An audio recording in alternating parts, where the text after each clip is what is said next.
What it is, what it do, and how the hell are all of you? With yours truly, Petrov. I'll go back with another mother lover. You already know the deal. Grab your smoke, grab your drink, and lock with your boy, because we back with another one.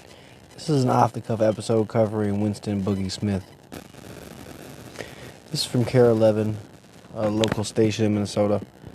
Search warrants from the BCA collected gun and 6 cartridge casings from inside Winston Smith's car, 15 cases outside where police fired.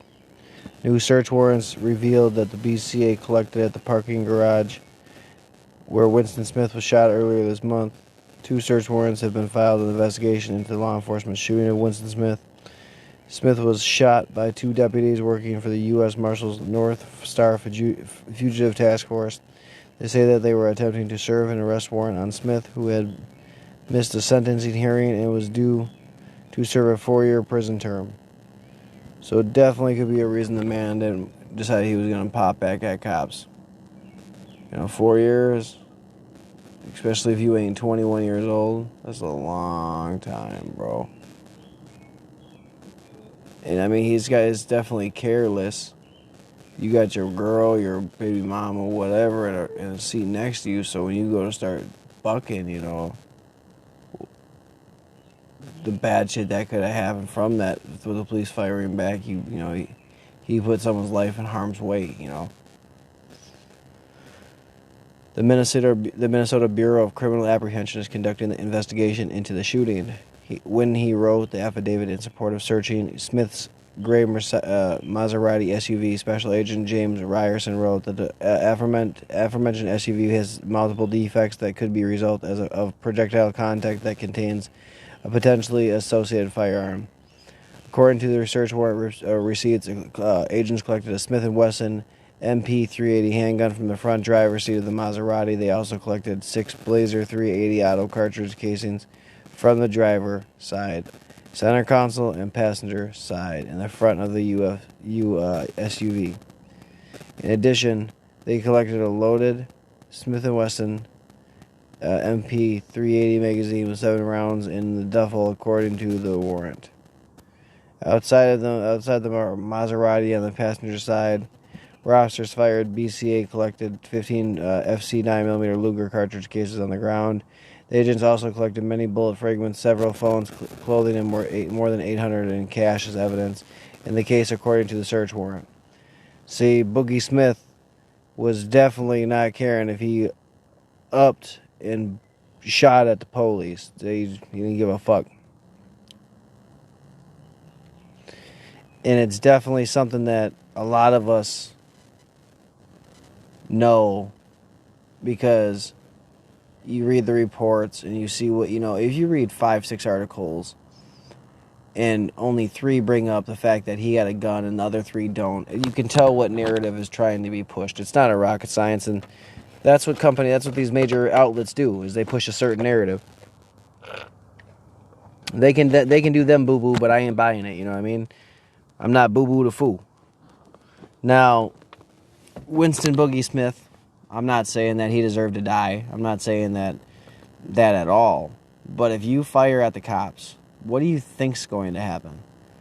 Going to have to serve a 4-year prison term, and then whatever else you get caught with? Sure, he wasn't able to have a handgun, so that's probably illegal, and that's a mandatory minimum. That's a mandatory minimum across the nation. It definitely is in Minnesota. So there's a whole lot of things that, local-wise are popping and going crazy. But when we think that you could go just do some criminal shit and not have to pay the consequences for it, if you don't, then you set a bad precedent. That's all you set. And if you do, it still could end up badly, you know what I mean? And it's sad that Winston Boogie Smith decided that he was going to shoot from inside the car. The cartridge casings and all that definitely proved that that's something he did. So now all the liberals and radicals he didn't shoot, rah, rah, rah, they killed him for no reason. They can definitely put that bullshit to rest. Now, another sad thing happened is that at one of his protests, a woman was hit and killed by a driver. Now, my personal opinion is they shouldn't be blocking the roads. None of that shit. I don't find that necessary. I don't find it okay. I don't think it's a good move, this, that, the other. You can call her a good person. It doesn't really matter at this point, because You know, like I've said before, everybody's a good person when they die, bro. Everybody's mom is like, they were such a good person, unless, like, mom's just keeping it a buck and everybody's keeping it a buck, you know what I mean? Which is not normally the case. Now, that being said, this article is also from, no, this is from MinnPost. Democrat leadership should stop validating GOP attacks on Ilhan Omar.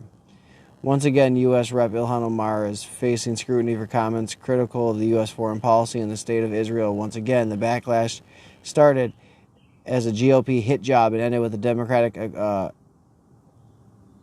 the right's framing of the issue, a failure to protect one of their caucus most stalwart defenders of social justice, equity, and the fate of marginalized peoples.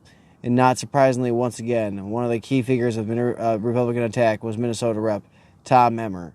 Now, see, Minnesota is a Democratic strong hellhole, as I've said before, and it's really not a shock that they're going to come to bat for Ilhan Omar, as if the Republicans are really going out of their way to attack her, as if she said anything that was decent. She said some really heinous shit, and she's gotten away with it so far, so fast, it's fucked up. Let's be honest. But the radicals in Minnesota that voted for that crazy bitch have to run with it. Let's be honest. Ilhan Omar is one of the reasons that the defund the police movement is so deep in Minnesota. Radicals loved when she jumped on board with that shit. Loved it. And she damn sure ain't trying to stop it. Now, what started as a criticism the next day by the National Republican Congressional Committee chaired by Emmer eventually led to a denunciation by 12 Jewish Democratic members of Congress on June 9th, and then a critical statement on June 10th from Speaker Nancy Pelosi, because she said some heinous shit. And again, see, this is somebody going to defend what she said as if her clarification is honest or forthright, when we all know for a fact that she's an anti-Semite and she loves to hate on Jewish people and Christian people alike. Let's fucking be honest.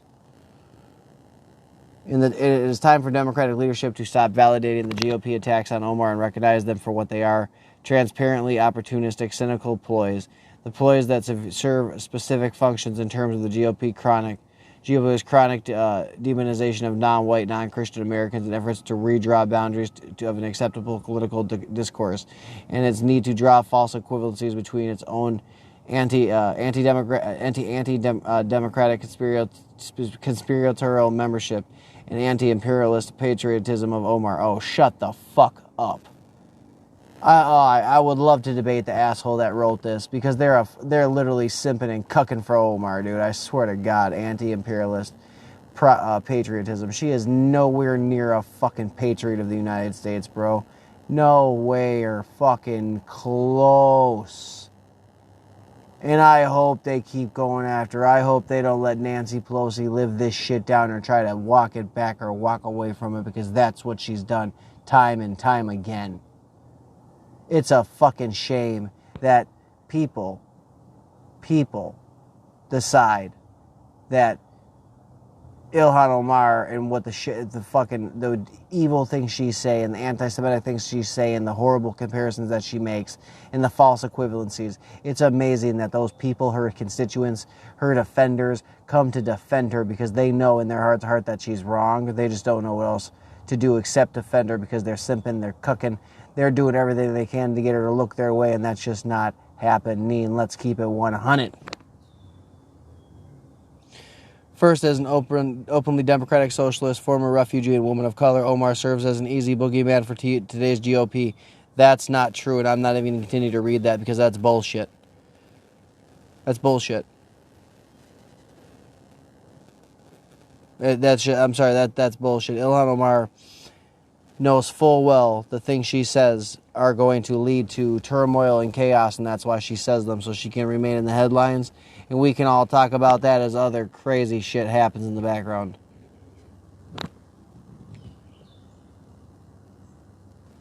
Just fucked up, man. And then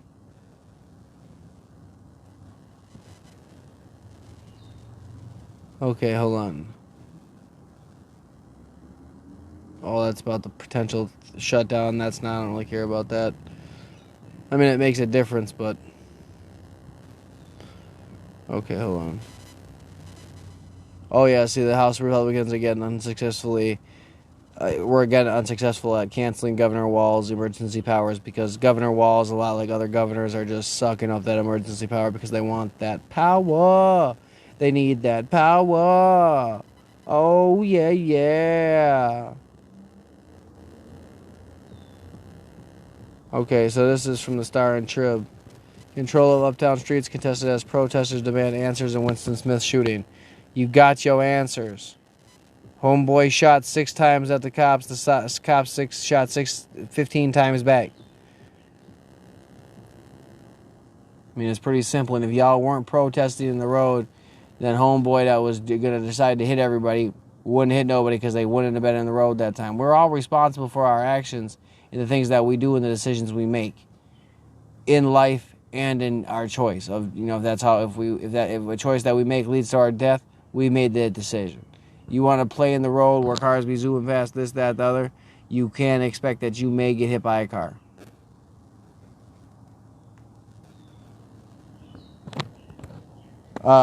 Protesters, Deanna, I don't want to pronounce her last name, was killed in the zone Friday when a driver collided with another car being used as a roadblock to prevent vehicles from driving into the demonstrations in the middle of the street. See, you guys you didn't have a permit. Because the police's hands are tied, there's nothing they can really do.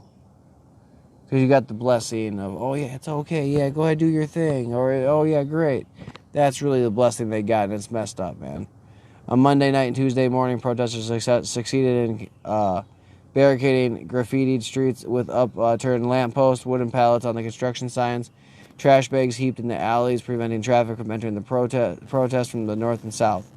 24 protesters held space in the barricaded zone Tuesday morning as the city workers directed traffic around the area. Some cooked out near a makeshift memorial to Smith. Small groups of people chased away news crews attempting to report on the developing occupation.